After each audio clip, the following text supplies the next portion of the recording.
Be in the moment and address the elephant. You are steering the conversation.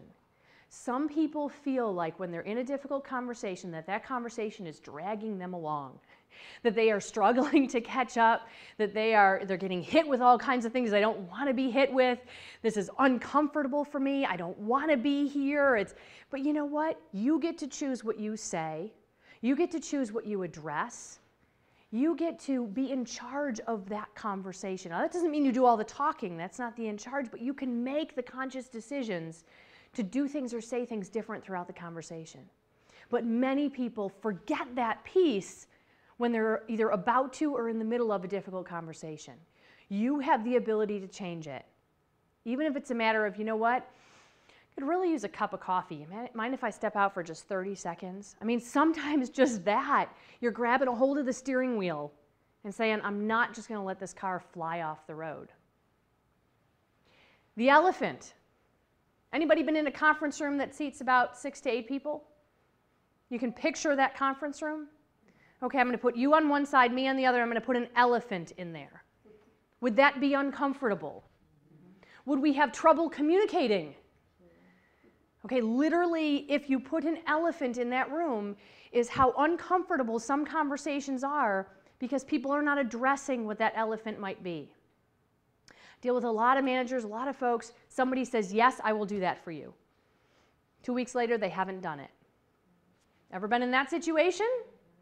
Yes, okay. So what do you usually do? Somebody say that louder. Blow up. Okay, we'll talk about opportunity space in a minute. What else do you do? Somebody says they were going to do something, they didn't do it. What? Confront them. Confront them, and what do you say? Why didn't you do that? 2 weeks ago. What's wrong with you, right? Why didn't you do that?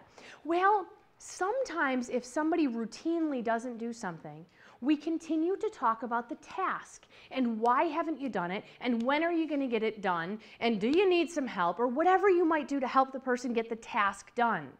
The elephant really is you routinely agree to do it and you routinely don't get things done. Can we talk about that piece of it? Because that's the piece that makes you mad, right? Not so much the task, because chances are most of the things you can probably jump in and get it done yourself if you had to, or not that you want to do that routinely, but you could find some way to get the task done.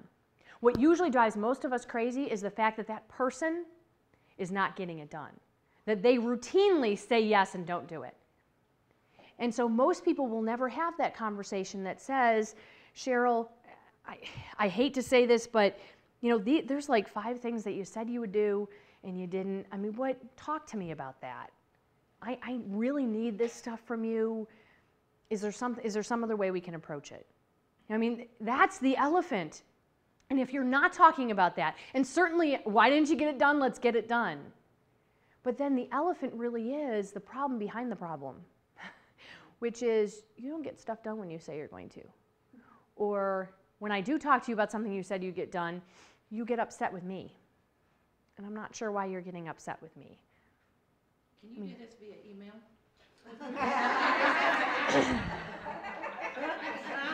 No, absolutely not. Do you remember the real conversation I was talking about? I've worked with Cheryl and she shoots it to you. Well, there are a lot of conversations that can happen very well via email. In fact, a lot of times I find certain conversations happen better via email because the other person or I have time to think, compose something, which you don't do when you're in person. So a lot of great conversations happen via email. But if you have an elephant, chances are it's not an elephant. It's like an ostrich if you can do it by email. I mean, because the elephant fills the room is obvious, so difficult. I wouldn't suggest the email thing. I really wouldn't. I really would. Not for them. Not for them. But there are so many elephants that we do not address. So if you're having a difficult conversation, let's go back and look at that. What is there an elephant behind this? Is it just not the task? Is it just not what I'm trying to get done? Is it just not what I'm upset about? There's really a whole lot going on behind the curtain that we're not talking about that.